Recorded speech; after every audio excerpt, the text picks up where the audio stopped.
Aku diusir seperti sampah oleh suamiku dan mertuaku demi wanita lain. Hancur dan basah kuyup di tepi jalan. Aku pikir hidupku tamat. Namun, sebuah mobil mewah berhenti. Sosok yang seharusnya sudah mati kembali untuk memberiku kekuatan membalas dendam. Sebelum ceritanya dimulai, silakan tulis di kolom komentar dari daerah mana saja teman-teman yang menonton cerita ini. Jangan lupa like dan subscribe agar channel ini bisa semakin berkembang dan bisa mempersembahkan cerita yang lebih menarik lagi. Suara guntur menggelegar di langit yang gelap. Hujan turun dengan deras seolah langit ikut menangis bersamaku malam ini. Aku berdiri mematung di halaman rumah yang basah. Tubuhku menggigil kedinginan, tetapi rasa sakit di hatiku jauh lebih menusuk daripada dinginnya air hujan.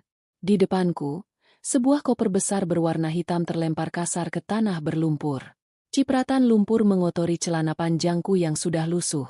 Damar berdiri di teras rumah yang kering dan terang benderang. Dia menatapku dengan tatapan jijik yang belum pernah aku lihat sebelumnya. Di sebelahnya, Bella berdiri sambil memeluk lengan Damar dengan manja. Senyum kemenangan terukir jelas di wajah wanita itu. Dia memakai gaun sutra merah yang seharusnya aku pakai untuk ulang tahun pernikahan kami bulan depan. Di belakang mereka, Bu Sari, mertuaku, berkacak pinggang dengan wajah merah padam karena amarah. "Bawa barang-barang rongsokanmu itu dan pergi dari sini," teriak Bu Sari mengatasi suara hujan. "Dasar wanita pembawa sial. Sejak kamu masuk ke keluarga ini, rezeki anakku jadi seret. Sekarang lihat, Damar sudah menemukan wanita yang jauh lebih berkelas dan bisa membawa keberuntungan." Aku menatap Damar, mencari sisa-sisa cinta yang mungkin masih ada. "Mas, kamu benar-benar mengusirku? Setelah semua yang aku lakukan untuk kita? Aku sudah menjual segalanya untuk membantumu saat usahamu bangkrut. Aku bekerja siang malam." Damar tertawa sinis. Tawa itu terdengar mengerikan di telingaku. "Membantu? Uang receh yang kamu hasilkan dari mencuci baju itu tidak ada artinya. Indira, sadarlah. Kamu itu tidak selevel denganku. Lihat Bella, dia wanita berkelas. Dia bisa membahagiakanku. Bukan sepertimu yang kucel dan bau keringat." Bella terkikik pelan. "Sudahlah, Mas. Jangan bicara terlalu lama dengan gembel ini. Nanti kamu masuk angin. Biarkan saja dia pergi. Lagi pula, rumah ini kan sekarang sudah jadi milikku juga."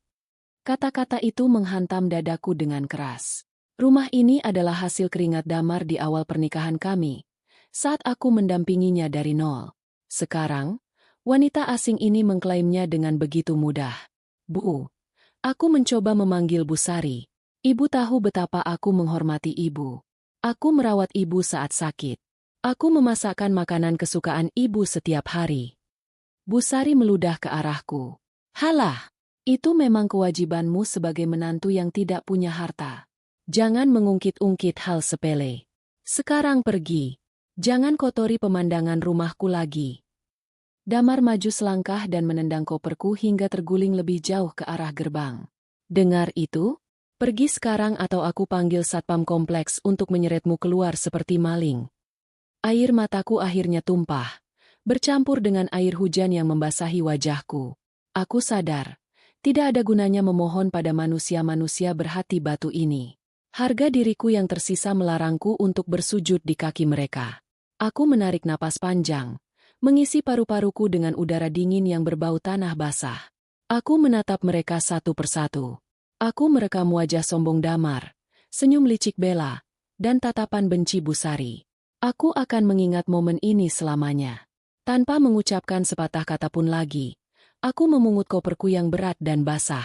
Aku menyeretnya keluar dari gerbang rumah mewah itu. Gerbang besi tertutup otomatis di belakangku dengan bunyi dentuman keras, seolah menutup pintu kehidupanku yang lama. Aku berjalan menyusuri trotoar yang sepi. Lampu jalanan remang-remang membiaskan bayanganku yang menyedihkan di aspal basah. Aku tidak tahu harus kemana. Aku tidak punya uang sepeser pun di dompet. Ponselku mati karena kehabisan baterai. Bajuku basah kuyup dan menempel di kulit, membuatku menggigil hebat. Perutku perih karena belum makan seharian demi menghemat uang belanja. Dunia terasa begitu tidak adil. Aku teringat ibuku yang sudah meninggal 5 tahun lalu karena kecelakaan pesawat. Andai ibu masih ada, aku pasti punya tempat untuk pulang. Ibu adalah satu-satunya orang yang tulus mencintaiku. Sekarang aku sendirian di dunia yang kejam ini. Air mataku semakin deras mengalir. Aku merasa seperti gelandangan yang tidak diinginkan oleh siapapun. Tiba-tiba, sebuah sorot lampu mobil yang sangat terang menyilaukan mataku dari arah depan. Aku berhenti melangkah dan menutup mata dengan lengan. Sebuah mobil sedan mewah berwarna hitam mengkilap berhenti tepat di depanku, menghalangi jalan. Itu adalah mobil Rolls-Royce Phantom keluaran terbaru, jenis mobil yang harganya miliaran rupiah dan jarang sekali terlihat di jalanan umum. Jantungku berdegup kencang. Apakah aku akan diculik? Atau mungkin Damar menyuruh orang untuk mencelakaiku? Pintu penumpang depan terbuka. Seorang wanita muda turun dengan payung hitam besar. Dia mengenakan setelan jas formal yang sangat rapi, persis seperti eksekutif muda atau asisten pribadi konglomerat. Rambutnya disanggul rapi tanpa celah. Dia berjalan menghampiriku dengan langkah tegas namun anggun. Dia memayungiku, melindungiku dari hujan deras. Wajahnya terlihat serius namun sopan. "Selamat malam, Nyonya Indira." Sapanya dengan suara tenang dan hormat. Aku ternganga. Bagaimana dia tahu namaku? "Siapa Anda? Apa mau Anda?" Tanyaku dengan suara parau dan gemetar. Wanita itu tersenyum tipis. "Perkenalkan, nama saya Clarissa.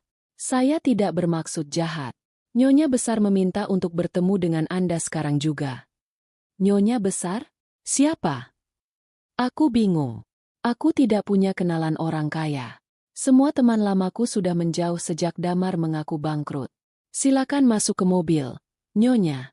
Di luar sangat dingin." "Beliau sudah menunggu di dalam," kata Clarissa sambil membuka pintu penumpang belakang mobil mewah itu. Keraguan menyelimuti pikiranku. Namun, rasa dingin yang menusuk tulang membuatku tidak punya banyak pilihan. Aku melirik ke dalam mobil yang interiornya dilapisi kulit mewah berwarna krem. Di sana, duduk seorang wanita paruh baya dengan gaun elegan berwarna biru tua. Wajahnya tertunduk sedikit, membaca sebuah tablet. Ketika aku mendekat, wanita itu mengangkat wajahnya. Mataku terbelalak lebar. Koper di tanganku terlepas dan jatuh kembali ke aspal. Aku merasa lututku lemas seketika. Rasanya seperti melihat hantu. Wajah itu, mata itu, senyum itu. Tidak mungkin. "Ih, Ibu?" Bisikku tak percaya. Wanita itu tersenyum lembut. Senyum yang sangat aku rindukan selama 5 tahun terakhir. "Masuklah, Indira anakku. Maafkan ibu membiarkanmu menderita selama ini." Duniaku seakan berputar. Ibuku, Melinda, yang kudengar tewas dalam kecelakaan pesawat dan jasadnya tidak ditemukan, kini duduk di depanku dalam keadaan segar bugar dan terlihat sangat berkuasa. Tanpa pikir panjang, aku masuk ke dalam mobil dan memeluknya erat. Tangisku pecah. Kali ini bukan karena sedih, tapi karena rasa syok dan lega yang luar biasa. Mobil mewah itu pun melaju menembus hujan, meninggalkan masa laluku yang kelam di belakang. Di dalam mobil yang hangat dan nyaman, aku masih belum bisa melepaskan pelukanku dari ibu. Aroma parfum lavender yang khas dari tubuh ibu membuatku yakin ini bukan mimpi. Clarissa duduk di depan di samping sopir, memberikan kami privasi. Ibu mengelus rambutku yang basah dengan penuh kasih sayang. "Kita akan bicara panjang lebar nanti di rumah, sayang," kata ibu lembut. "Sekarang, kamu harus tahu satu hal. Ibu memalsukan kematian karena ada musuh bisnis yang mengancam nyawa kita berdua waktu itu. Ibu harus menghilang untuk melindungimu. Tapi ibu selalu mengawasimu dari jauh." Aku mengangguk, masih terisak. "Bu, hidupku hancur." "Damar dia." "Ibu tahu semuanya," potong ibu dengan nada suara yang tiba-tiba berubah dingin dan tajam. "Ibu tahu apa yang dilakukan laki-laki bajingan itu padamu. Clarissa sudah menyelidiki semuanya. Damar dan keluarganya akan membayar mahal atas setiap tetes air matamu." Mendengar nama Damar, ingatanku melayang kembali ke masa 6 bulan lalu. Awal mula semua penderitaan ini terjadi. Saat itu, aku tidak tahu bahwa aku sedang masuk ke dalam perangkap sandiwara yang sangat rapi. 6 bulan lalu, sore hari sepulang kerja, Damar pulang ke rumah dengan wajah kusut dan dasi yang sudah longgar. Dia melempar tas kerjanya ke sofa dan duduk sambil memijat pelipisnya. Aku yang saat itu sedang menyiapkan makan malam segera menghampirinya dengan khawatir. "Ada apa?" Mas, kamu sakit? Tanyaku sambil menyentuh dahinya. Damar menepis tanganku pelan lalu memegang tanganku erat. Matanya berkaca-kaca. Indira, maafkan aku. Aku gagal. Gagal kenapa? Bicara yang jelas. Mas, desakku. Jantungku mulai berdetak tidak enak. Perusahaanku bangkrut. Sayang. Salah satu klien besar menipu kami. Semua dana operasional dibawa kabur. Sekarang aku dikejar-kejar vendor dan bank. Hutang perusahaanku menumpuk miliaran rupiah. Kalau aku tidak bayar cicilan pertama minggu ini, aku bisa dipenjara. Tubuhku lemas mendengar pengakuannya. Miliaran? Bagaimana bisa? Mas, bukannya bisnismu lancar-lancar saja? Aku juga tidak menyangka akan seperti ini. Aku ditipu. Damar mulai menangis. Dia bersujud di kakiku. Indira, tolong aku. Aku tidak mau dipenjara. Aku tidak mau mati di sel. Kamu harus bantu aku.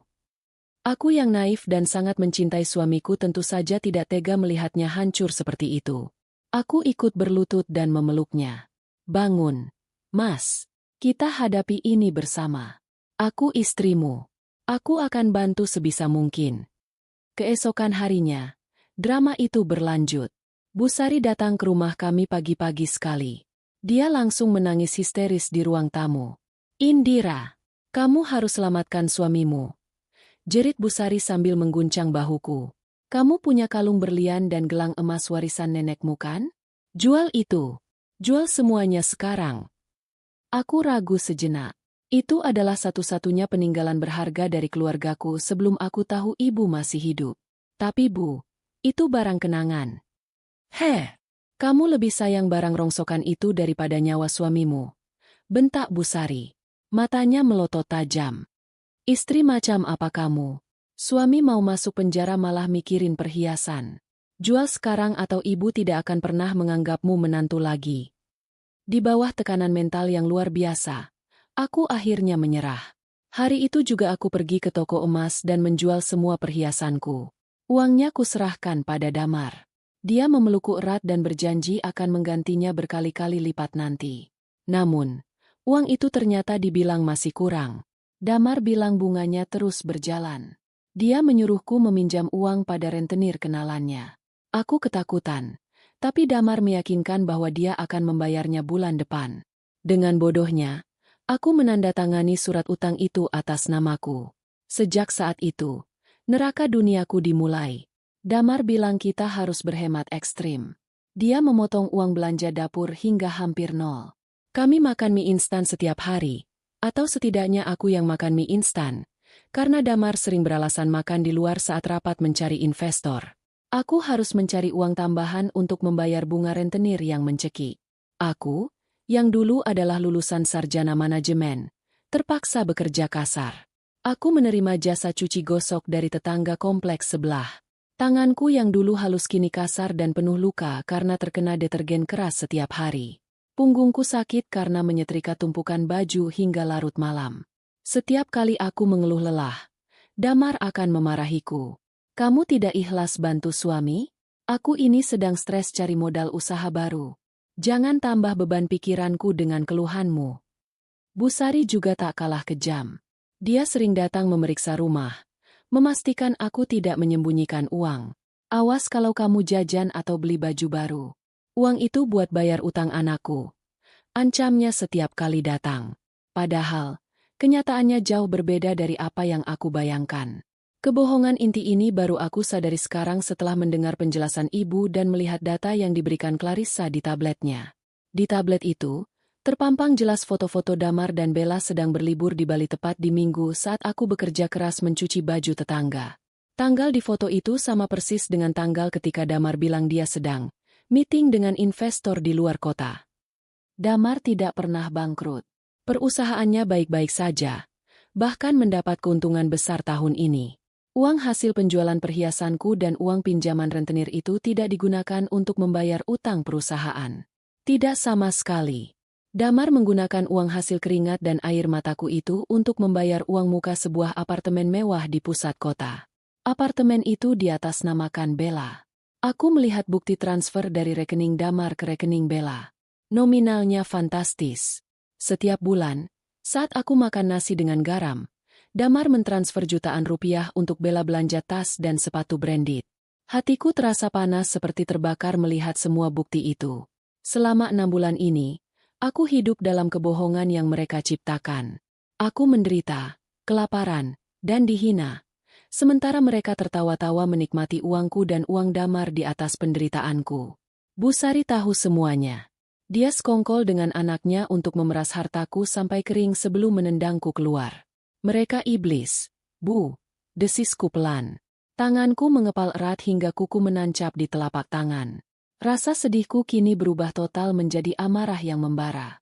Ibu menatapku tajam. Sorot matanya penuh kekuatan. Benar. Mereka iblis yang serakah. Tapi ingat Indira, sekarang kamu bukan lagi Indira yang lemah dan sendirian. Kamu adalah putri tunggal Melinda, pemilik grup Wiratama. Kita punya uang, kita punya kuasa, dan kita punya bukti. Mobil mewah kami memasuki gerbang sebuah mensyah megah yang jauh lebih besar dari rumah Damar. Penjaga gerbang membungkuk hormat. Sekarang, hapus air matamu, perintah ibu tegas. Malam ini kita istirahat. Besok, kita mulai permainan yang sebenarnya. Kita akan buat mereka menyesal pernah dilahirkan ke dunia ini. Aku menghapus sisa air mata di pipiku dengan kasar. Ibu benar. Tidak ada gunanya menangisi pengkhianat. Aku menatap pantulan wajahku di kaca jendela mobil. Wajah yang lelah dan kurus. Tapi mataku kini menyala dengan api dendam. Damar, Bella, Busari tunggu saja tanggal mainnya. Kalian mengambil segalanya dariku dengan cara licik. Aku akan mengambil kembali harga diriku dan menghancurkan kalian dengan cara yang tidak pernah kalian bayangkan. Malam itu di mensyan ibu, aku sulit memejamkan mata meskipun kasur ini jauh lebih empuk daripada tikar tipis yang biasa kutiduri 6 bulan terakhir. Pikiranku melayang mundur ke 1 bulan yang lalu. Saat itu, aku menemukan sesuatu yang mengubah segalanya. Sesuatu yang menjadi kartu as di tanganku sekarang. Hari itu hari Minggu. Damar baru pulang dari lari pagi, pukul 10 siang. Dia melempar kunci mobil ke atas meja makan yang sedang kubersihkan. Dengan nada memerintah, dia menyuruhku mencuci mobilnya karena dia bilang akan ada klien penting yang mau menumpang besok. Padahal aku sedang demam. Tapi aku tidak berani membantah. Aku menyeret ember dan lap ke garasi. Saat aku sedang mengelap bagian dalam mobil, tanganku meraba bagian bawah jok pengemudi untuk mengambil remah-remah makanan. Jari-jariku menyentuh benda keras dan dingin. Aku menariknya keluar. Itu sebuah ponsel pintar keluaran terbaru. Warnanya merah menyala. Ini bukan ponsel Damar yang biasa dia pakai. Jantungku berdegup kencang. Firasat istriku bekerja. Aku menekan tombol daya. Ponsel itu menyala dan meminta kata sandi. Tanganku gemetar. Aku mencoba memasukkan tanggal pernikahan kami. Aku mencoba tanggal lahir Damar. Aku hampir menyerah ketika tiba-tiba sebuah pesan masuk muncul di layar yang terkunci. Pengirimnya bernama My Love Bay. Pesannya berbunyi, "Mas, transferan buat belanja kurang nih. Tambahin dong. Kan kamu baru ambil duit si babu itu." Darahku mendidih. Si babu. Pasti yang mereka maksud adalah aku. Otakku berputar cepat. Aku teringat pernah melihat Damar senyum-senyum sendiri melihat kalender di ponsel utamanya pada tanggal 14 Februari. Dia bilang itu hari Valentine. Tapi aku curiga itu tanggal lahir wanita simpanannya. Aku mencoba memasukkan angka 140.295. Klik. Ponsel itu terbuka. Duniaku runtuh untuk kedua kalinya saat melihat galeri foto. Ratusan foto mesra Damar dan Bella terpampang di sana. Mereka liburan di Jepang, makan malam romantis di restoran bintang 5, bahkan ada foto mereka di tempat tidur. Semua itu dilakukan saat aku banting tulang mencuci baju tetangga demi membayar utang. Kebangkrutan, Damar. Mereka tertawa bahagia di atas penderitaanku. Namun, aku menahan diri untuk tidak membanting ponsel itu. Aku terus menelusuri isi ponsel. Aku membuka aplikasi pesan instan. Di sana aku menemukan grup obrolan bernama Misi Kuras Harta. Anggotanya hanya 2 orang, Damar dan Busari. Aku membaca percakapan mereka dengan napas tercekat. Ternyata, ide pura-pura bangkrut itu adalah ide Bu Sari. Gimana, Mar? Istrimu yang bodoh itu sudah jual kalungnya. Tulis Bu Sari bulan lalu. Beres. Bu, udah aku beliin tas Hermes buat Bella. Sisanya aku transfer ke ibu buat bayar utang judi. Balas Damar. Aku menutup mulutku menahan teriak. Jadi selama ini Bu Sari bukan hanya jahat, tapi juga pecandu judi online. Aku menggulir percakapan lebih jauh. Aku menemukan foto sebuah dokumen sertifikat tanah. Itu sertifikat rumah yang kami tempati. Mar, ibu gadaikan sertifikat rumahmu sebentar ya. Ibu kalah banyak semalam di slot. Nanti kalau menang ibu balikin. Jangan bilang Indira. Tulis Bu Sari. Ya udah, Bu. Asal jangan sampai ketahuan Ban. Kalau disita, kita usir aja Indira biar nggak ribet. Jawab Damar santai. Air mataku menetes membasahi layar ponsel. Mereka benar-benar sekumpulan penjahat. Tapi kejutan belum berakhir. Aku iseng membuka folder unduhan di ponsel itu. Mungkin ini ponsel bekas Bella yang dipakai Damar untuk komunikasi rahasia. Jadi data Bella masih ada. Aku menemukan sebuah file PDF yang mencurigakan. Judulnya, Daftar Buronan Investasi Bodong, Polda Metro. Aku membukanya. Di halaman ketiga, terpampang wajah Bella dengan nama asli, Siti Zubaidah alias Bella. Dia dicari karena kasus penipuan investasi emas bodong senilai 10 miliar rupiah 2 tahun lalu. Dia sedang dalam pelarian dan mengubah penampilannya. Tanganku gemetar hebat. Bella bukan wanita kaya. Dia penipu buronan. Dan Damar, suamiku yang bodoh itu, sedang dimanfaatkan atau mungkin bersekongkol dengannya. Saat itu, aku ingin sekali lari ke dalam rumah dan melempar ponsel ini ke wajah Damar. Tapi logikaku menahan. Kalau aku melabraknya sekarang tanpa persiapan, dia pasti akan merebut ponsel ini dan menghancurkannya. Aku akan kehilangan bukti. Aku akan tetap diusir tanpa membawa apa-apa. Aku harus cerdas. Dengan cepat aku berlari ke kamarku, mengambil laptop tua yang jarang dipakai, dan menyalin semua isi ponsel itu. Foto, percakapan chat, bukti transfer, dan dokumen buronan Bella. Aku menyalinnya ke dalam sebuah flash disk kecil yang kemudian aku jahit ke dalam lipatan celana dalamku agar tidak pernah ditemukan oleh siapapun. Setelah selesai, aku mengembalikan ponsel itu ke bawah jok mobil, persis di posisi semula. Aku melanjutkan mencuci mobil sambil menangis dalam diam di bawah guyuran air selang, menyamarkan air mataku. Flash disk itu, senjata mematikan itu. Aku membawanya saat diusir malam ini. Damar pikir dia sudah menang karena berhasil membuangku. Dia tidak tahu bahwa aku membawa kunci kehancurannya di sakuku. Malam ini, di kamar mewah ibu, aku meraba saku celanaku. Flash disk itu masih ada. Dingin dan keras. Besok, aku akan menyerahkan ini pada ibu. Sinar matahari pagi menembus tirai sutra kamarku. Aku terbangun dengan perasaan yang aneh. Tidak ada teriakan Bu Sari yang menyuruhku mengepel. Tidak ada bentakan Damar yang minta kopi panas. Hening dan damai. Seorang pelayan mengetuk pintu dan membawakan sarapan mewah ke tempat tidur. Aku makan dengan lahap. Aku butuh energi. Hari ini perang dimulai. Setelah mandi dan memakai pakaian bersih yang sudah disiapkan, aku turun ke ruang kerja ibu. Ruangan itu sangat besar dengan dinding kaca menghadap ke taman belakang. Ibu sedang duduk di kursi kebesarannya, ditemani Clarissa yang berdiri tegak di sampingnya sambil memegang tablet. Duduk, Indira, kata ibu sambil tersenyum. Tidurmu nyenyak. Nyenyak sekali, Bu, jawabku. Aku duduk di kursi berhadapan dengan ibu.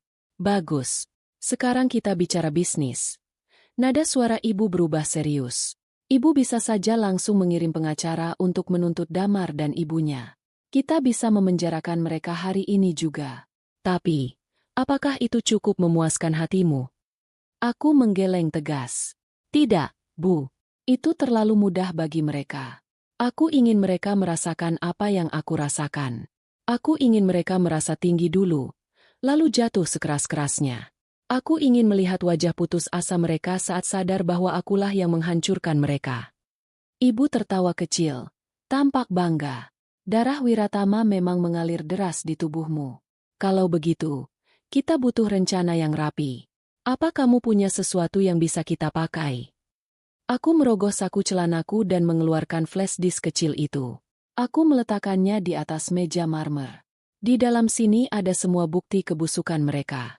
Perselingkuhan, penggelapan uang perusahaan Damar untuk judi ibunya, dan yang paling penting, identitas asli Bella sebagai buronan polisi.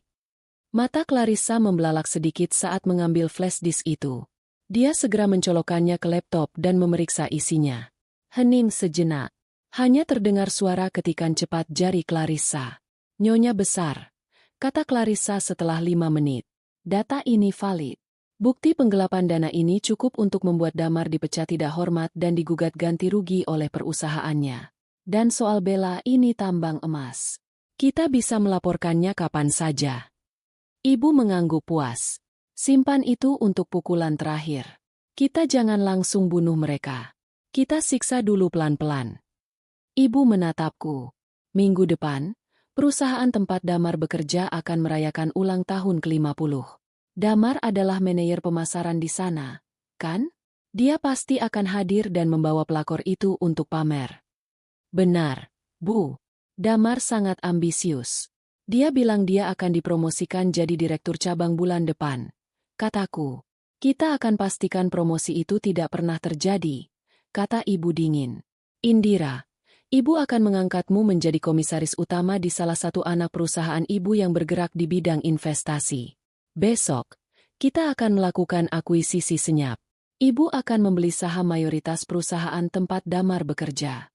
Kau yang akan memimpin pengambil alihan itu. Aku terkejut. Tapi Bu, aku sudah lama tidak bekerja. Penampilanku juga. Aku menunduk melihat tanganku yang masih kasar bekas mencuci. Itu sebabnya kita punya waktu 1 minggu untuk persiapan. Potong ibu. Dia menjetikkan jari. Clarissa segera menelepon seseorang. 1 jam kemudian, tim penata rias, desainer busana, dan pelatih kepribadian terbaik di kota ini datang ke Menshan. Mereka bekerja seperti tim bedah. Rambutku yang kusam dan bercabang dipotong model bob tajam yang membuatku terlihat tegas dan elegan. Kulitku dirawat. Kukuku yang rusak diperbaiki. Selama seminggu penuh, aku tidak hanya dipermak secara fisik. Ibu menggemblengku soal bisnis. Aku belajar cara berjalan dengan dagu terangkat. Aku belajar cara menatap lawan bicara tanpa kedip. Aku belajar cara berbicara dengan nada rendah namun mengintimidasi. Aku harus membuang sosok Indira si istri penurut yang lemah. Aku harus menjadi Indira Wiratama, pewaris tunggal konglomerat yang tak tersentuh. Clarissa juga membantuku menyusun skenario. Nyonya Indira, kata Clarissa saat kami berlatih di ruang kaca. Saat Anda masuk ke pesta itu nanti, jangan melihat Damar dengan kemarahan. Lihat dia seolah dia adalah semut yang tidak penting. Itu akan lebih menyakitkan bagi egonya. Aku mengangguk mengerti. Dendam ini bukan lagi soal emosi meledak-ledak. Ini adalah eksekusi dingin. Malam sebelum pesta, aku berdiri di depan cermin besar. Wanita yang menatap balik padaku bukan lagi wanita kumal yang diusir saat hujan. Wanita di cermin itu mengenakan gaun hitam rancangan desainer terkenal yang harganya setara dengan harga mobil Damar. Matanya tajam. Bibirnya tersenyum miring. Aura kekuasaan memancar kuat darinya. Kamu siap? Tanya ibu yang muncul di belakangku. Sangat siap, Bu. Jawabku mantap. Ingat, besok malam adalah panggungmu. Buat mereka gemetar hanya dengan mendengar langkah kakimu. Aku mengepal tanganku. Damar, Bella, Bu Sari, nikmatilah malam terakhir ketenangan kalian. Karena besok, badai bernama Indira akan datang menyapu hidup kalian sampai ke akar-akarnya. Aku tidak sabar melihat wajah syok Damar saat tahu bahwa mantan istri yang dia hina sebagai gembel, kini adalah pemilik nasibnya. Permainan dimulai. Malam itu, langit Jakarta tampak cerah, seolah mendukung rencana besar yang sudah kususun rapi bersama ibu. Hotel Grand Hyatt bermandikan cahaya keemasan. Mobil-mobil mewah antre menurunkan penumpang di lobi utama. Ini adalah malam perayaan ulang tahun ke-50 PT Cipta Karya, perusahaan tempat Damar bekerja. Damar sangat menantikan malam ini. Dia bilang dia akan dipromosikan menjadi direktur cabang. Dia juga berencana mengumumkan hubungannya dengan Bella secara resmi di depan semua kolega bisnisnya. Aku melihat pemandangan itu dari dalam helikopter yang berputar perlahan di atas gedung hotel. Suara baling-baling menderu kencang.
Menyaingi detak jantungku yang memburu bukan karena takut, tapi karena adrenalin.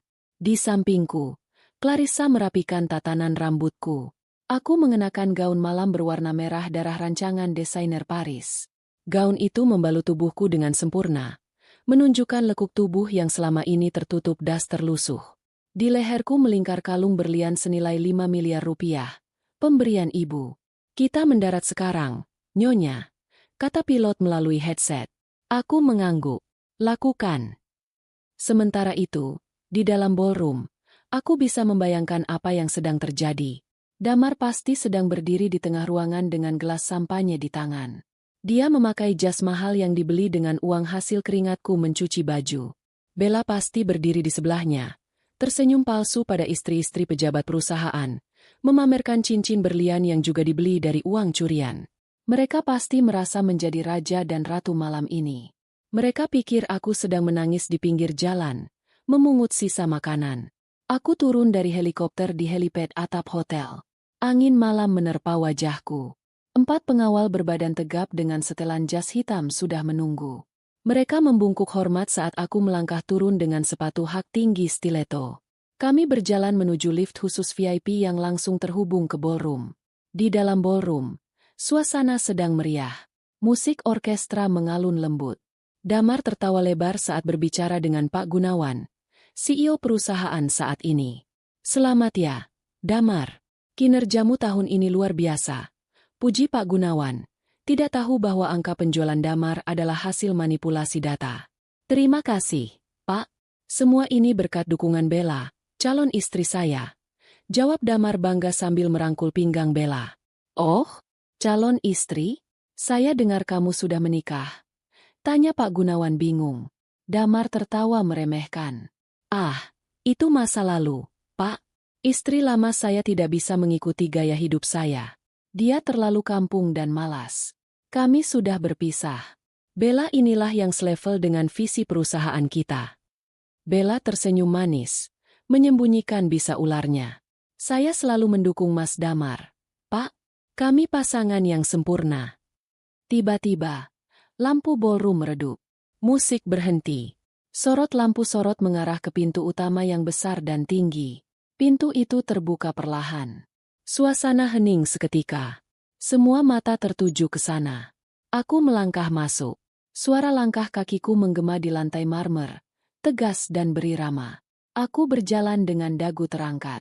Di belakangku, Clarissa dan 4 pengawal berjalan mengikuti. Kilauan berlian di leherku memantulkan cahaya lampu sorot, membuat silau mata siapapun yang memandang. Bisik-bisik mulai terdengar di antara para tamu. Siapa itu? Cantik sekali. Apakah dia artis internasional? Lihat kalungnya. Itu asli. Aura wanitanya kuat sekali. Aku melihat Damar. Matanya hampir keluar dari kelopaknya. Gelas sampahnya di tangannya miring, menumpahkan isinya ke lantai. Mulutnya terbuka, tapi tidak ada suara yang keluar. Dia mengenalku, tapi dia juga tidak mengenalku. Sosok di depannya terlalu jauh berbeda dengan Indira si tukang cuci. Bella yang berdiri di sebelahnya juga mematung. Wajahnya pucat pasi di balik lapisan bedak tebalnya. Dia mengenali gaun yang kupakai. Gaun yang pernah dia lihat di majalah mode dan dia idam-idamkan tapi tak mampu beli. Aku terus berjalan membelah kerumunan tamu yang otomatis minggir memberiku jalan. Aku berhenti tepat di depan panggung utama, 5 meter dari tempat Damar dan Bella berdiri. Aku menatap mereka. Tatapanku dingin, menusuk langsung ke jiwa mereka. Aku tidak tersenyum. Damar akhirnya sadar dari keterkejutannya. Wajahnya merah padam karena malu dan marah. Dia pikir aku datang untuk mengacaukan pestanya sebagai mantan istri yang gila. Dia bergegas turun dari panggung kecil tempat dia berdiri tadi dan menghampiriku dengan langkah kasar. Indira, apa yang kamu lakukan di sini? Desis Damar dengan suara tertahan, berusaha agar tidak didengar banyak orang, tapi tetap terdengar jelas oleh tamu-tamu di dekat kami. Berani-beraninya kamu masuk ke sini. Lihat dirimu. Kamu mencuri baju siapa? Atau kamu jadi wanita panggilan sekarang untuk bisa beli baju itu? Kata-kata kotor itu meluncur mulus dari mulutnya. Bella ikut maju, mendapatkan kembali keberaniannya. Heh, gembel. Satpam mana yang kecolongan membiarkan peminta-minta masuk? Keluar sekarang sebelum kami panggil polisi. Jangan bikin malu Mas Damar di hari bahagianya. Aku tetap diam. Aku tidak perlu menjawab gonggongan anjing. Aku hanya menatap Pak Gunawan yang berdiri bingung di atas panggung. Security. Seret wanita gila ini keluar. Teriak Damar lantang, kehilangan kendali emosinya. 2 orang satpam hotel berlari mendekat. Namun, sebelum satpam itu menyentuhku, 4 pengawalku langsung maju membentuk pagar betis. Salah satu pengawalku menepis tangan satpam itu dengan mudah. Jangan sentuh nyonya besar, kata pengawalku dengan suara berat yang mengintimidasi. Damar tertawa histeris. Nyonya besar?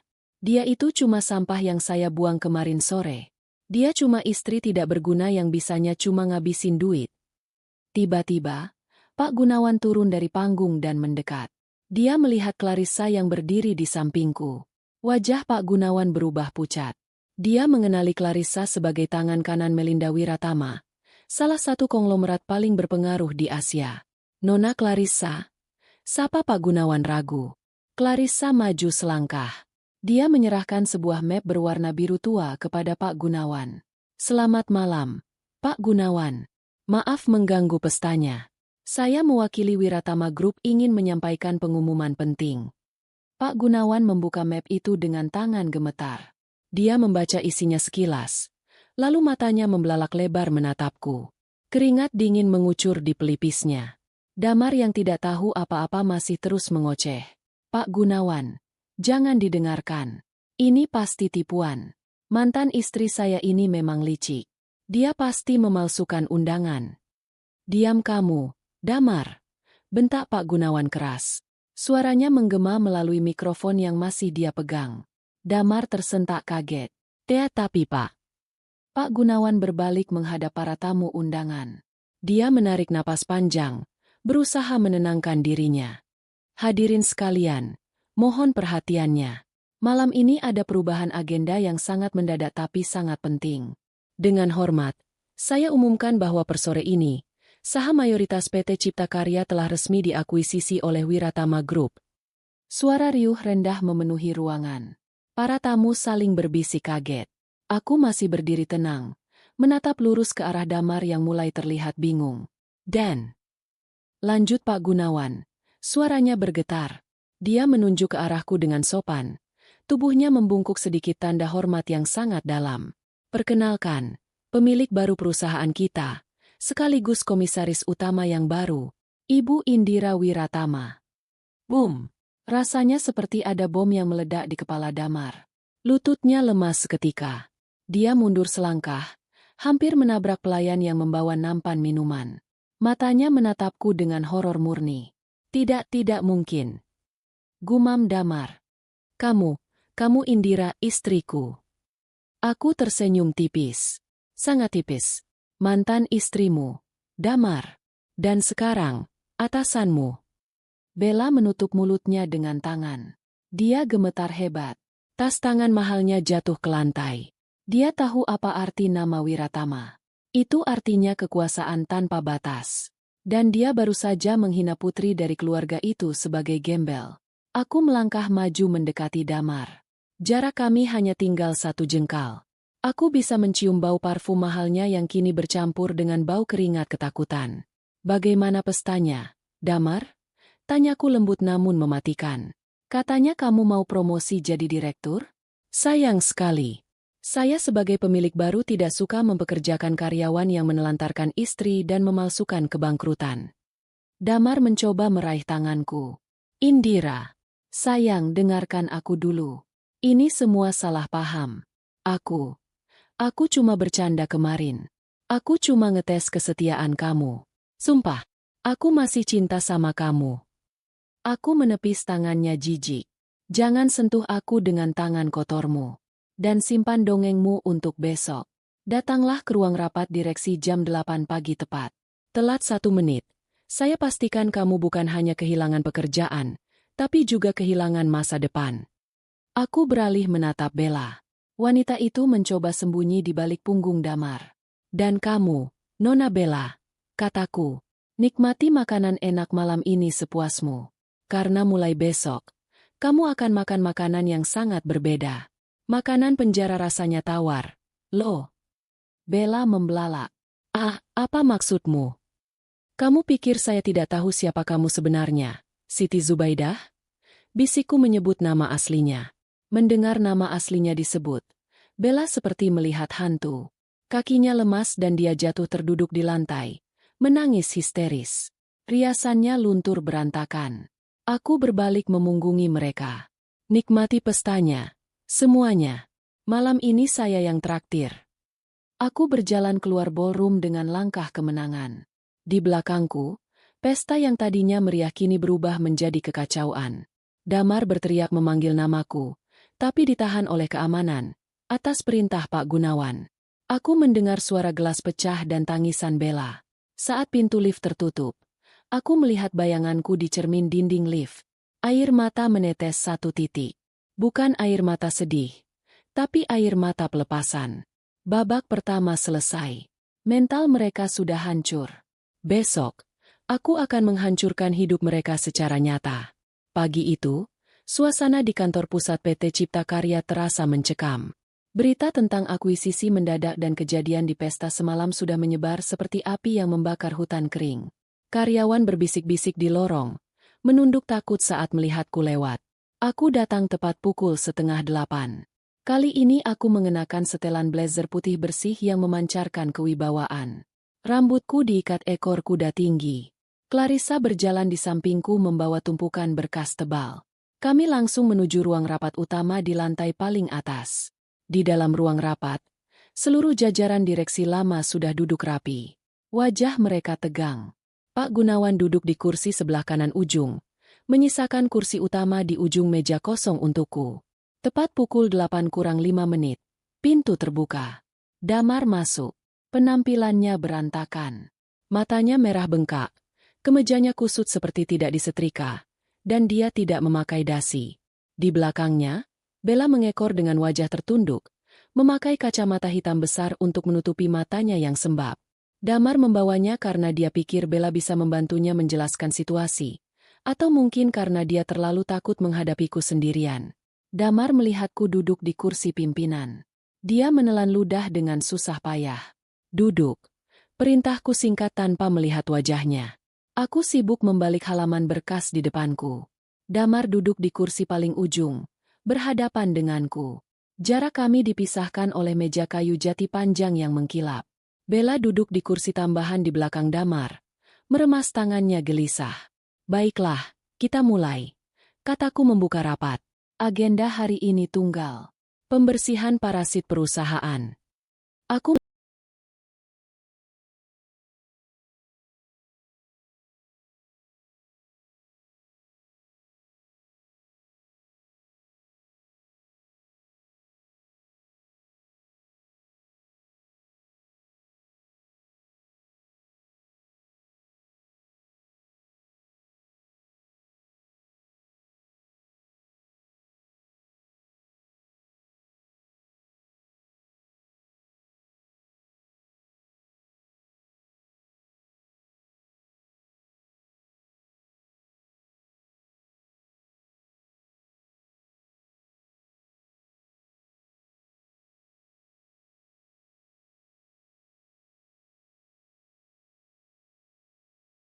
lempar sebuah map merah ke tengah meja. Meluncur tepat berhenti di depan Damar. Buka. Perintahku. Damar membuka map itu dengan tangan gemetar. Lembar demi lembar dia baca. Semakin lama, wajahnya semakin pucat, seputih kertas. Ini. Damar tergagap. Itu adalah bukti audit forensik keuangan yang dilakukan tim saya semalam. Jelasku dengan suara lantang agar semua direksi mendengar. Selama 2 tahun terakhir, kamu, Damar Prasetya, selaku manajer pemasaran, telah melakukan markup anggaran promosi sebesar 30%. Kamu juga membuat vendor fiktif untuk mencairkan dana operasional. Para direksi lain terkesiap. Mereka saling pandang dan berbisik marah. Total kerugian negara, maaf, kerugian perusahaan yang kamu sebabkan mencapai 3,5 miliar rupiah. Lanjutku. Dan lucunya, uang itu kamu pakai bukan untuk investasi, tapi untuk membiayai gaya hidup mewahmu. Sewa apartemen penthouse, liburan ke Eropa, membeli tas-tas branded untuk wanita di belakangmu itu. Damar mencoba membela diri. Indira, tolong. Itu kan bisa dijelaskan. Saya pinjam dulu. Nanti saya ganti. Saya kan suami kamu, kita bicarakan di rumah ya. Suami. Aku tertawa sinis. Kamu lupa. Kamu sudah talak saya di depan umum saat mengusir saya di tengah hujan. Secara agama dan negara, kamu sudah membuang saya. Dan soal, bicarakan di rumah. Rumah mana? Rumah yang sertifikatnya digadaikan ibumu untuk judi slot. Damar terdiam. Dia syok karena aku tahu soal sertifikat itu. Clarissa, nyalakan proyektor. Perintahku. Layar putih besar di belakangku menyala. Muncul video rekaman CCTV dari sebuah restoran mewah. Tanggalnya tertera jelas. 6 bulan lalu. Di video itu, terlihat Damar dan Bella sedang makan malam romantis. Suaranya terekam jelas. Gampang, Bel. Suara Damar di video terdengar jernih. Aku bilang aja perusahaanku bangkrut. Si Indira itu kan bodoh dan penurut. Dia pasti percaya. Nanti aku suruh dia jual perhiasannya dan utang ke rentenir. Uangnya kita pakai buat DP apartemen baru kamu. Ih, kamu pinter banget sih, Mas. Terus si babu itu gimana? Tanya Bella di video. Biarin aja dia kerja Rodi. Hitung-hitung dia bayar sewa karena udah numpang hidup sama aku. Jawab Damar lalu mereka berdua tertawa terbahak-bahak. Ruang rapat hening total. Hanya suara dengungan proyektor yang terdengar. Semua direksi menatap Damar dengan pandangan jijik. Kebohongan, kebangkrutan, yang selama ini menjadi alibi Damar terbongkar telanjang di depan semua orang. Aku menatap Damar. Dia menunduk dalam-dalam, tidak berani mengangkat wajahnya. Rasa malunya sudah sampai ke ubun-ubun. Kamu membohongi istrimu yang setia. Kamu memeras keringat dan darah saya demi wanita ini. Tunjukku pada Bella. Dan sekarang, saya akan tunjukkan siapa sebenarnya wanita yang kamu bela mati-matian ini. Aku menekan tombol di remote presenter. Slide berganti. Muncul poster DPO, daftar pencarian orang, dari kepolisian. Wajah Bella terpampang jelas di sana dengan tulisan besar. Dicari. Siti Zubaidah. Kasus penipuan investasi bodong. Kerugian korban total 15 miliar. Damar tersentak kaget. Dia berputar menatap Bella. Bel, ini apa? Kamu buronan. Bella panik. Dia berdiri hendak lari.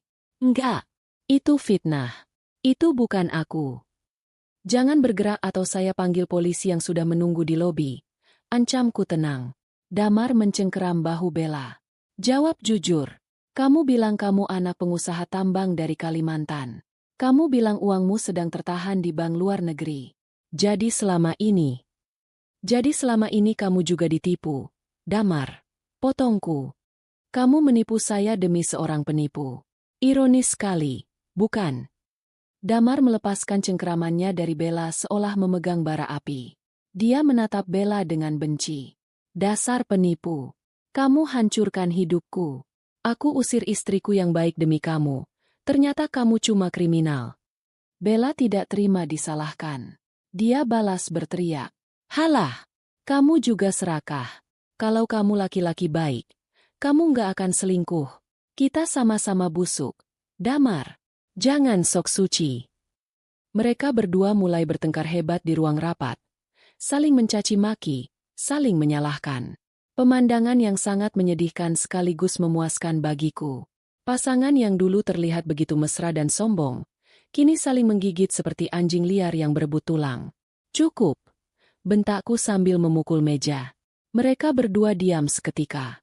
Saya tidak punya waktu seharian melihat drama sampah ini, kataku tegas. Damar, detik ini juga kamu saya pecat dengan tidak hormat. Seluruh asetmu, termasuk mobil, tabungan, dan apartemen yang kamu cicil itu, akan disita oleh perusahaan untuk mengganti kerugian 3,5 miliar yang kamu curi. Jika kurang, kamu akan dipenjara. Damar merosot dari kursinya. Dia berlutut di lantai, merangkak ke arahku. Indira, ampun, jangan sita semuanya. Aku mau tinggal di mana? Ibuku gimana? Indira, tolong ingat masa-masa indah kita dulu. Aku menatapnya datar. Masa indah itu sudah mati saat kamu menyuruhku tidur di teras karena aku bau keringat. Ingat. Dan untuk kamu, Siti Zubaidah, kataku pada Bella. Polisi sudah menunggu di bawah. Selamat menikmati liburan panjang di sel tahanan. Pintu ruang rapat terbuka. 4 petugas kepolisian berseragam lengkap masuk. Mereka langsung memborgol Bella. Bella menjerit-jerit histeris. Meronta minta dilepaskan. Tapi petugas menyeretnya keluar tanpa ampun. 2 orang satpam kantor kemudian masuk dan mengangkat Damar yang masih menangis di kakiku. Mereka menyeret Damar keluar ruangan seperti karung beras. Indira AA. Maafkan aku. Indira AA. Teriakan Damar terdengar semakin menjauh hingga akhirnya hilang di balik pintu lift. Aku menghela napas panjang. Menyandarkan punggungku di kursi empuk CEO. Ruang rapat kembali hening. Para direksi lain menatapku dengan hormat dan takut. Rapat selesai. Kataku menutup pertemuan. Silakan kembali bekerja. Kita harus membersihkan sisa-sisa kotoran yang ditinggalkan hama tadi. Aku berdiri dan berjalan menuju jendela besar yang menghadap ke jalan raya. Dari ketinggian lantai 30, aku melihat mobil polisi membawa Bella pergi. Aku juga melihat sosok Damar yang dilempar keluar dari lobi gedung oleh satpam. Jatuh tersungkur di trotoar panas. Persis seperti saat dia membuangku. Namun, ini belum berakhir. Masih ada 1 orang lagi yang harus menerima pelajaran. Bu Sari, mertua durhaka yang menjadi otak dari semua penderitaanku. Aku merogoh ponselku dan menelpon seseorang. Halo, Pak RT? Saya Indira. Iya. Saya ingin melaporkan keributan yang akan terjadi di rumah Bu Sari siang ini. Tolong kumpulkan warga ya, Pak. Saya ingin membagikan sembako sekalian meluruskan masalah sertifikat rumah. Aku menutup telepon dengan senyum puas. Siang ini akan menjadi penghakiman publik bagi Bu Sari. Langit Jakarta masih cerah. Secerah masa depanku yang baru saja dimulai. Matahari siang itu bersinar sangat terik. Seolah ingin membakar kulit siapa saja yang berani keluar rumah. Namun, panasnya udara Jakarta tidak menyurutkan niatku untuk menuntaskan babak terakhir dari drama pembalasan ini.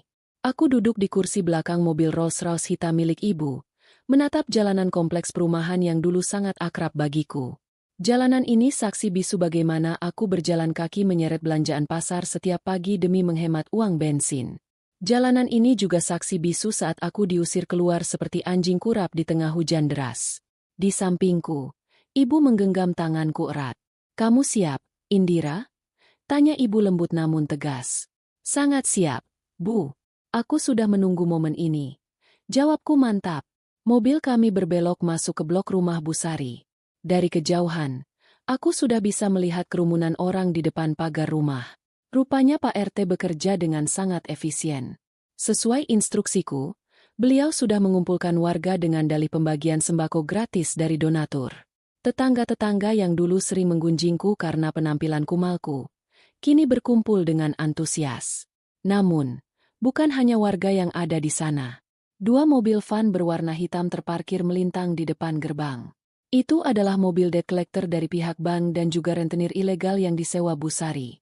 Suara teriakan-teriakan kasar sudah terdengar bahkan dari dalam mobilku yang kedap suara. Kami turun dari mobil.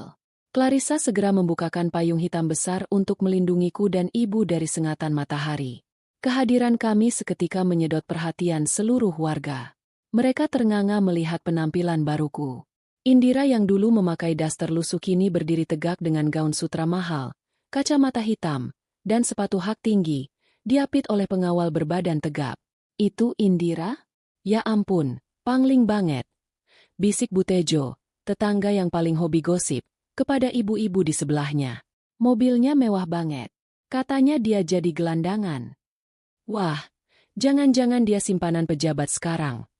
Aku mengabaikan bisikan-bisikan itu dan melangkah maju mendekati gerbang.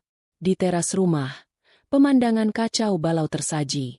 Bu Sari sedang ditarik-tarik oleh 3 orang pria berbadan besar yang menagih utang. Bayar sekarang. Nenek tua, kamu janji minggu ini lunas. Bentak salah satu penagih utang yang memiliki tato naga di lehernya. Jangan alasan nunggu anakmu sukses. Anakmu itu penipu. Bu Sari menangis histeris sambil memeluk tiang teras. Sabar, Pak. Tolong sabar. Anak saya Damar sebentar lagi pulang. Dia baru saja dipromosikan jadi direktur. Dia bawa banyak uang. Jangan sita barang-barang saya. Tepat saat itu, sebuah ojek motor berhenti di depan pagar. Damar turun dengan langkah gontai. Dia tidak membawa mobil mewahnya karena sudah disita kantor tadi pagi. Dia hanya membawa tas kerja kulitnya yang sudah kosong. Kemejanya basah oleh keringat, rambutnya acak-acakan, dan wajahnya menyiratkan keputusasaan yang mendalam. Damar, teriak Bu Sari saat melihat anaknya. Dia melepaskan pelukannya dari tiang dan berlari ke arah pagar. Syukur kamu pulang, Nak. Ini preman-preman kurang ajar mau ambil TV dan kulkas kita. Cepat bayar mereka. Kamu kan sudah jadi direktur hari ini. Damar mematung di depan pagar. Dia menatap ibunya dengan tatapan kosong, lalu beralih menatap para penagih utang, dan akhirnya matanya terkunci padaku yang berdiri tenang di seberang jalan. Bayar? Pakai apa, Bu?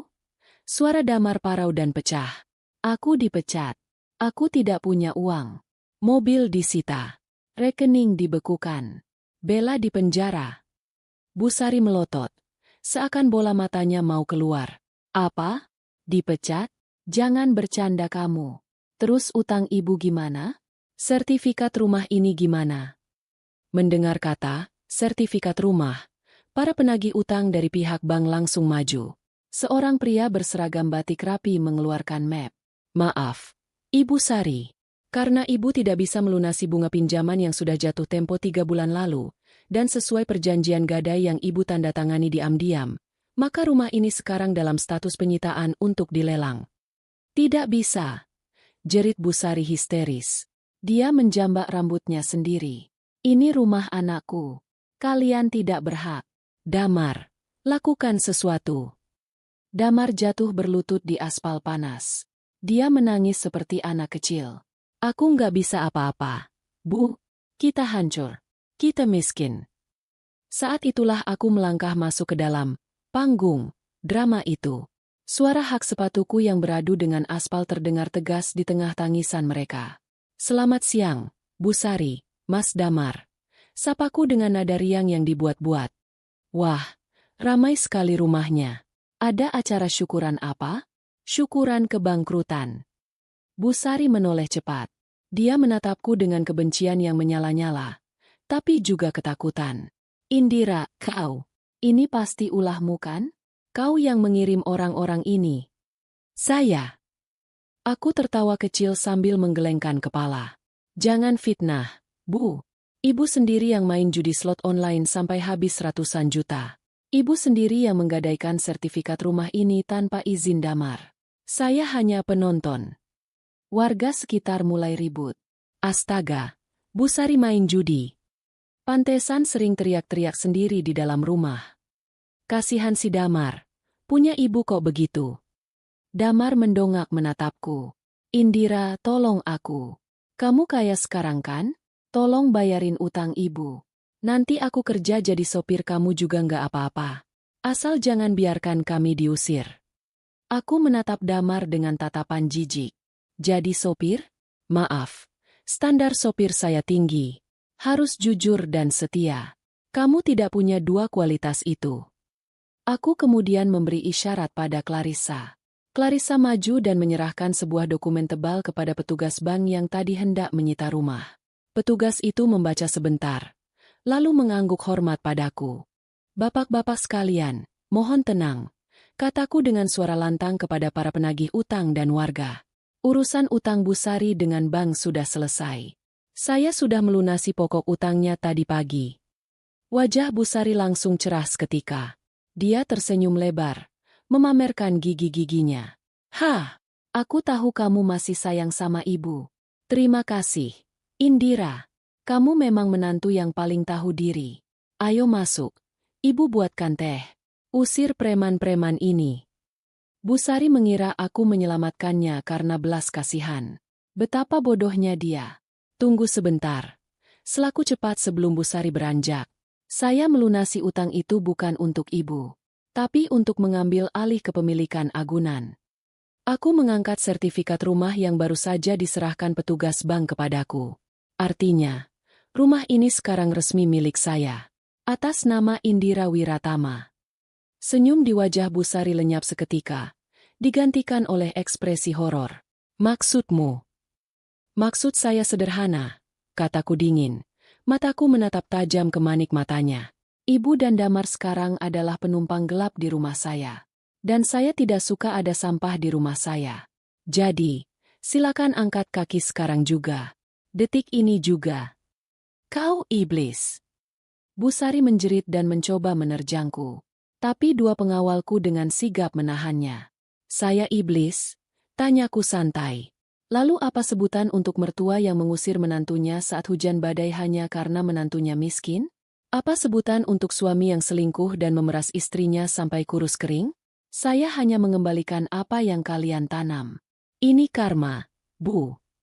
Aku menoleh ke arah warga dan Pak RT. Pak RT, mohon saksikan. Saya pemilik sah rumah ini. Saya ingin mengosongkan rumah ini dari penghuni liar. Jika mereka menolak pergi, saya akan lapor polisi atas tuduhan penyerobotan lahan. Damar merangkak memegang kaki celana pengawalku. Indira, jangan tega begini. Kami mau tinggal di mana? Kami nggak punya uang sepeser pun. Itu bukan urusan saya, jawabku datar. Ingat kata-kata kamu waktu mengusir saya. Pergi cari tempat lain, dasar gembel. Sekarang, kalimat itu saya kembalikan padamu. Jadilah gembel yang mandiri, Damar. Aku memberi isyarat pada para penagih utang sewaan Bu Sari yang masih berdiri di sana. Bang, karena Bu Sari tidak punya uang, silakan ambil saja barang-barang di dalam rumah itu sebagai ganti rugi utang pribadinya. TV, kulkas, sofa, ambil saja semuanya. Saya mau rumah saya kosong melompong. Para penagih utang itu bersorak gembira. Mereka langsung menyerbu masuk ke dalam rumah. Terdengar suara barang-barang dibongkar paksa. Bu Sari berteriak-teriak histeris melihat sofa kesayangannya diangkut keluar. Dia mencoba menahan kulkas yang digotong dua orang, tapi dia didorong hingga jatuh ke tanah berdebu. Baju-baju Damar dan Bu Sari dilempar begitu saja ke halaman. Panci, piring, dan barang-barang remeh lainnya berserakan di jalanan. Warga menonton kejadian itu dengan campuran rasa ngeri dan puas. Mereka tahu betapa sombongnya Bu Sari selama ini. Jadi melihatnya jatuh miskin menjadi tontonan yang menarik. Keluar, bentakku keras. Kali ini tanpa senyum. Bawa baju-baju kalian dan pergi dari pandanganku. Damar memunguti baju-bajunya yang berserakan di tanah dengan tangan gemetar. Air matanya terus mengalir. Dia mencoba memapah ibunya yang masih menangis meraung-raung memanggil nama suaminya yang sudah meninggal. "Ayo, Bu, kita pergi," ajak Damar lirih. "Nggak mau.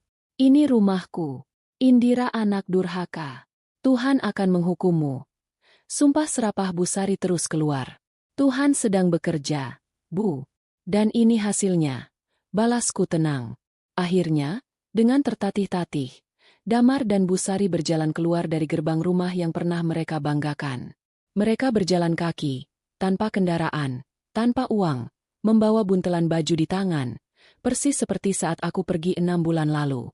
Bedanya, aku pergi dengan harga diri yang utuh, sedangkan mereka pergi dengan membawa rasa malu yang akan mereka tanggung seumur hidup. Aku berdiri di depan pagar, menatap punggung mereka yang semakin menjauh di ujung jalan. Matahari masih terik, tapi hatiku terasa sejuk. Sangat sejuk. Dendamku telah lunas. Rumah ini, simbol penderitaanku, kini telah kembali ke tanganku, dan isinya yang busuk telah dibuang. Aku berbalik menatap ibu yang tersenyum bangga di samping mobil. Kami menang. 6 bulan telah berlalu sejak hari penghakiman itu. Waktu berjalan begitu cepat ketika kita sibuk bahagia dan berkarya. Pagi ini, aku berdiri di dinding kaca ruang kerjaku di lantai 45 gedung Wiratama Tower. Pemandangan Jakarta dari ketinggian tampak begitu indah, seolah kota ini tunduk di bawah kakiku. Tidak ada lagi Indira yang membungkuk mencuci baju tetangga. Yang ada kini adalah Indira Wiratama, CEO dari Wiratama Investment, wanita yang disegani di dunia bisnis karena ketajaman insting dan ketegasannya. Suara ketukan pintu membuyarkan lamunanku. Clarissa masuk membawa secangkir teh chamomile dan tablet jadwal harian. "Selamat pagi, Bu Indira. Jadwal hari ini cukup padat. Jam 10 ada pertemuan dengan investor dari Singapura. Jam 1 siang makan siang dengan nyonya besar," lapor Clarissa efisien seperti biasa. "Terima kasih, Clarissa," kataku sambil mengambil cangkir teh itu.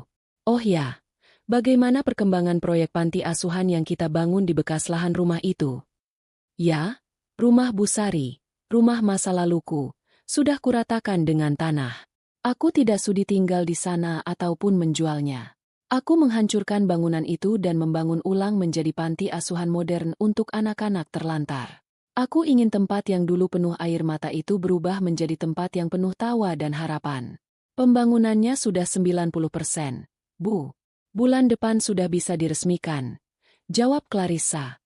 Dia berhenti sejenak, tampak ragu. "Ada satu hal lagi, Bu.